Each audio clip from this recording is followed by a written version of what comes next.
Finnley James Kelce was only 8 weeks old, but the joy of his arrival had already turned into a nightmare that no one in the Kelce household could escape. For 11 straight days the baby had cried without rest, an unrelenting, piercing sound that filled every room of their Philadelphia home and every corner of their exhausted hearts. Kylie was falling apart. She hadn't slept for more than 45 minutes at a time in almost 2 weeks. Her eyes were swollen, her voice hoarse, her body trembling from exhaustion. Jason, trying to balance his new coaching job with being present for his family, looked like he'd aged 5 years in less than 2 weeks.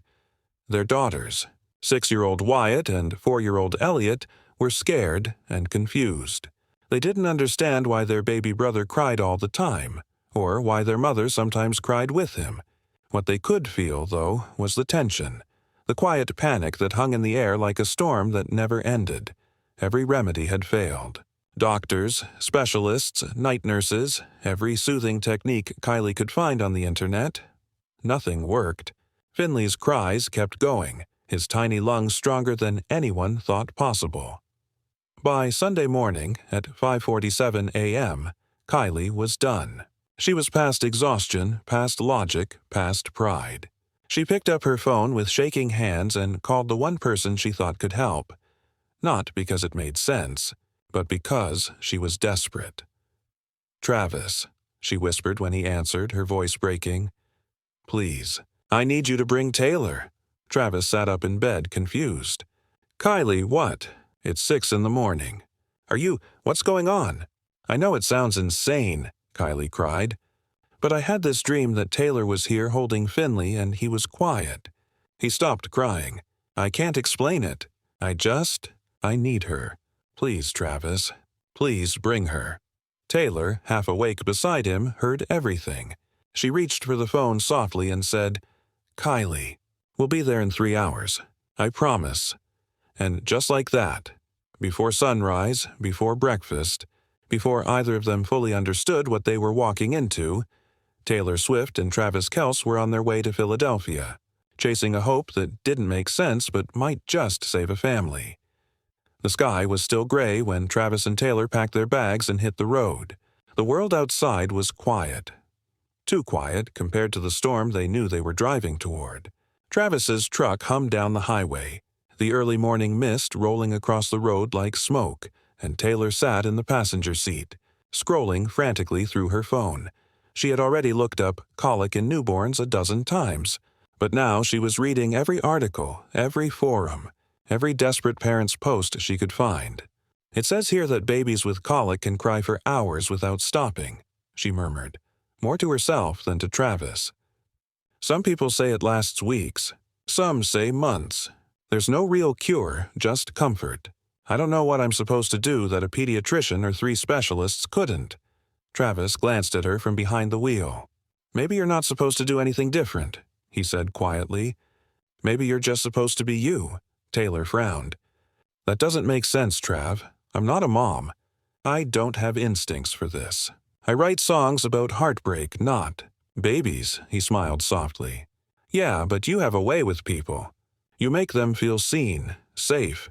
You do that without even trying. Maybe that's what Kylie saw in her dream." Taylor looked out the window, her reflection in the glass pale against the rising sun.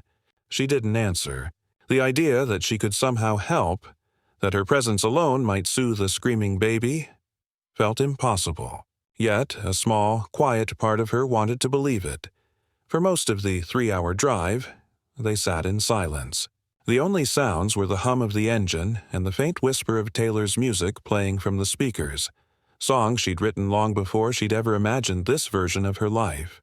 Travis reached over sometimes to squeeze her hand, grounding her whenever he could feel the worry pulsing through her. When they finally pulled up to Jason and Kylie's house, it looked perfectly normal from the outside. Neat lawn, toys scattered across the porch, sunlight filtering through the curtains. But the moment Jason opened the door, reality hit them like a wave. He looked destroyed.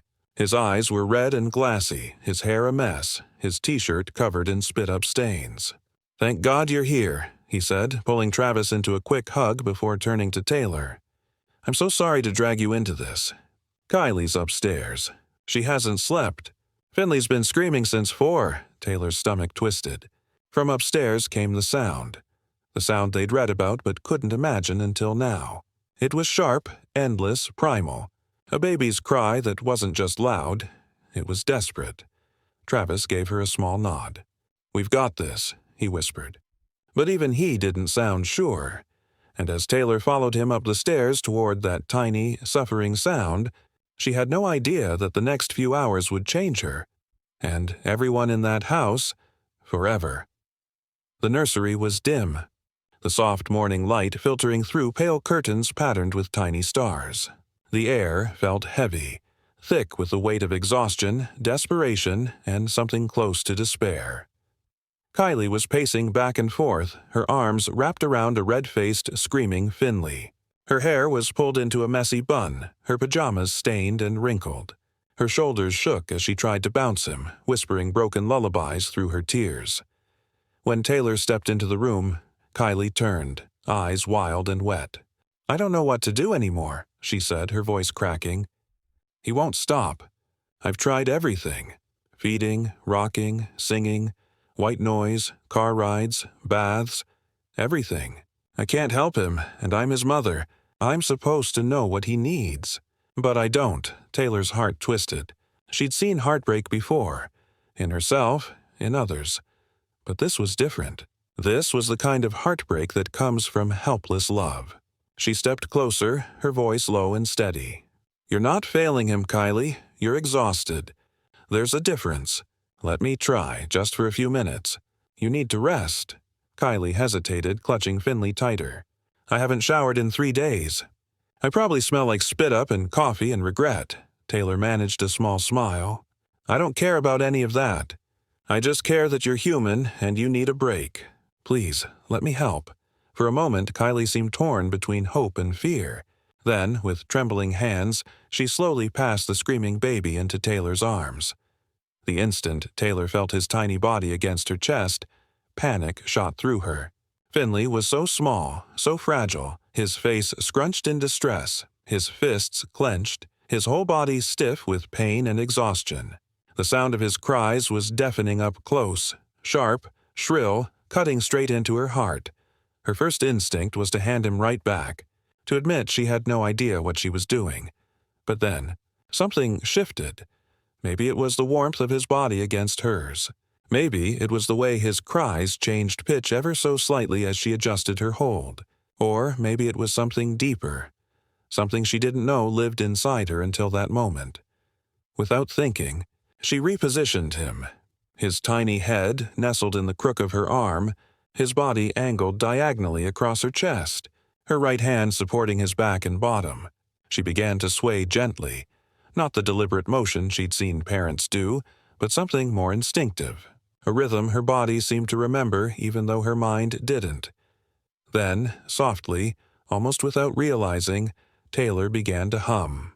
It wasn't a song she knew, not one of her hits or any melody she'd written.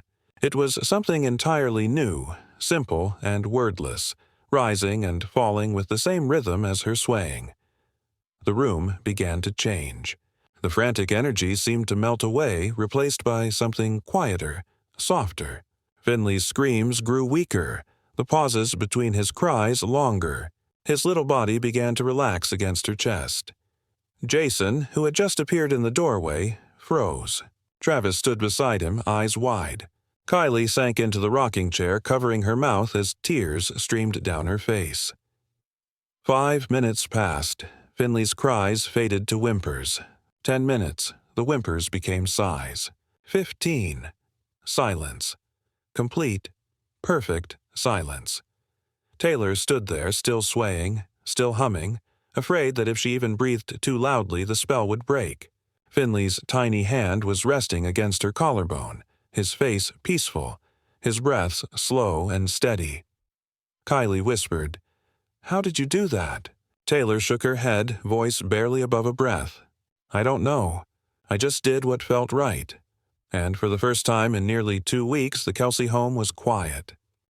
Taylor didn't dare move. She sat down carefully in the rocking chair, still holding Finnley close to her chest, her arms curved protectively around his tiny frame. His breathing was steady now, warm against her collarbone. Every so often his lips twitched in a faint reflex, a half-dreaming smile. Maybe. And Taylor felt something stir deep inside her, something she didn't quite have words for. Kylie was still crying quietly, sitting on the floor beside the chair. Her hands covered her mouth as she whispered, "He's never done this. He hasn't slept more than 20 minutes at a time in almost 2 weeks." Taylor looked down at the baby and smiled softly. "Maybe he just needed to feel safe," she said. "Sometimes that's all any of us need." Downstairs, Jason and Travis were making pancakes with Wyatt and Elliot, trying to bring a little normalcy back into the morning. For the first time in days, the house wasn't filled with crying. It was filled with something else, fragile, tentative peace. Hours passed. Taylor stayed in the chair, humming the same nameless melody over and over. Finnley slept for 3 hours straight, his tiny chest rising and falling in rhythm with her song. Her arms ached, but she didn't mind. The weight of him, the warmth of him. It felt sacred. When Kylie finally reappeared in the doorway, her hair damp from a shower, her eyes clearer after a much-needed nap, she froze at the sight. Finnley was still sleeping peacefully in Taylor's arms. The clock read almost noon. "He's still asleep?" Kylie whispered in disbelief. Taylor nodded, her voice soft. "He stirred once, but I started humming again and he went right back." Kylie moved closer, crouching beside the chair. "When I called you this morning," she said, her voice trembling, "I didn't actually think it would help. I had a dream. I was desperate. But this," she gestured at the baby, "this feels like a miracle." Taylor looked down at Finnley, brushing her thumb gently along his cheek. "It's not a miracle," she said. "It's just love. The kind that doesn't need words." Kylie smiled through her tears. "You're a natural," she whispered. "I've joked for months about when you and Travis would have kids, but seeing you like this, I'm not joking anymore. You're going to be an incredible mother someday." Taylor's throat tightened. "I've always been scared of that," she admitted. "Scared I'd fail. Scared I'd choose my work over everything else. Scared I wouldn't be enough." She paused, her gaze never leaving Finnley's face. "But right now, holding him, I don't feel scared. I just feel calm. Like maybe I could do this someday." Kylie reached up, squeezed her hand. "Trust me," she said softly. "You already are, and in that quiet nursery, with the sunlight spilling gently across the floor, Taylor Swift, global superstar, songwriter, perfectionist, woman who'd spent her life afraid of not being enough, discovered something she'd never known before, that she didn't need to be perfect to bring peace. She just needed to be present." A week passed, and the change in the Kelce household was nothing short of miraculous. Finnley's cries had softened into ordinary baby fussiness, the kind that came and went, the kind that no longer shook the walls or drained the spirit from the room. Kylie and Jason looked alive again. There was laughter in the house, the smell of coffee and breakfast, the sound of Wyatt's giggles and Elliot's songs. And through it all, Finnley slept, ate, smiled. But something else had changed too. Something quieter, deeper. Every time Taylor came over, Finnley calmed almost instantly in her arms. It was uncanny. If he started fussing, she'd hold him close and hum that same wordless tune, and within minutes his eyelids would flutter shut. It was as if her heartbeat had become his safe place, a rhythm he recognized and trusted. Jason had joked one evening, "Forget the night nurse, we just need an Aunt Taylor." Kylie had smiled, tears in her eyes. "Not Aunt Taylor," she'd said softly. "Godmother Taylor." Travis had watched all of it with a kind of wonder he couldn't put into words. He'd always known he loved Taylor, loved her strength, her wit, her fire. But seeing her like this, cradling his nephew with such patience, such quiet tenderness, it revealed a new dimension of love entirely. He saw her humming softly while Finnley slept on her chest, his tiny hand clutching her sweater. He saw her smile down at him with that look, that soft, instinctive, protective gaze he'd never seen before. And in that moment, something inside him shifted, too. He didn't just want to be with her anymore. He wanted to build with her, to create a life, a family, a future. On their drive back to Kansas City after that week in Philadelphia, the car was unusually silent. Taylor rested her head against the window, watching the passing clouds. Finnley's lullaby, the one she'd made up without even knowing, still echoed in her mind. Finally, she turned to him. "Trav," she said quietly, "can I tell you something?" "Always." She took a deep breath. "Today, when I was holding Finnley, when he fell asleep on me, I realized something. I'm not scared anymore." Travis glanced at her, brow furrowed. "Scared of what?" "Of being a mom," she said softly. "Of having kids. Of building a family. I've been so terrified of it for so long. Convinced I'd fail, that I'd be too busy too. Me. But holding him, helping Kylie, seeing what that kind of love feels like, I don't feel afraid anymore. I feel ready. Not today. Not tomorrow. But someday. With you." Travis's hands tightened on the steering wheel. He blinked hard, his throat closing up. Then he pulled the car over to the side of the road, turned to face her fully. "Taylor," he said, voice rough, "this week, watching you with Finnley, it's been one of the most beautiful things I've ever seen. You keep saying you're not maternal, that you're scared, that you don't know what you're doing. But I watched you give peace to a baby who didn't know what peace was. You didn't just help Finnley, you helped all of us. And you showed me what kind of life I want." He reached across the console and took her hands. "You're the woman I want to build a family with. You're the one I want to see holding our kids one day. You're the person I want to spend every ordinary, messy, beautiful day with. Not just as my love, but as my home." Taylor's eyes filled with tears. Neither of them said another word. They just leaned into each other, holding on, letting the moment say everything words couldn't. The hum of passing cars, the soft rhythm of their hearts. It was its own kind of lullaby. 6 months later, autumn had returned to Philadelphia, painting the trees outside the Kelce home in shades of gold and crimson. Taylor and Travis were back, this time for a celebration.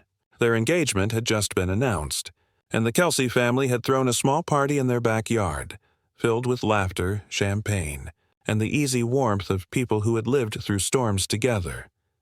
Kylie moved through the crowd with her usual calm energy, greeting guests, stealing glances at the couple whose love had now become something everyone could feel in the air. Taylor was radiant that evening, not because of the diamond on her finger, but because of the peace in her eyes. When the party began to wind down, Kylie approached her quietly, holding a small wrapped box tied with a white ribbon. "I've been waiting for the right moment," she said softly, pressing it into Taylor's hands. Taylor smiled, a little puzzled. "You didn't have to." "I did," Kylie interrupted, her voice trembling. "You'll understand when you open it." Inside was a framed photograph. Taylor recognized it instantly. Jason had taken it that morning back in March. She was sitting in the rocking chair, hair a mess, wearing one of Kylie's old sweatshirts, cradling a sleeping Finnley in her arms. Her expression in the photo was soft, serene, maternal in a way she had never seen herself before.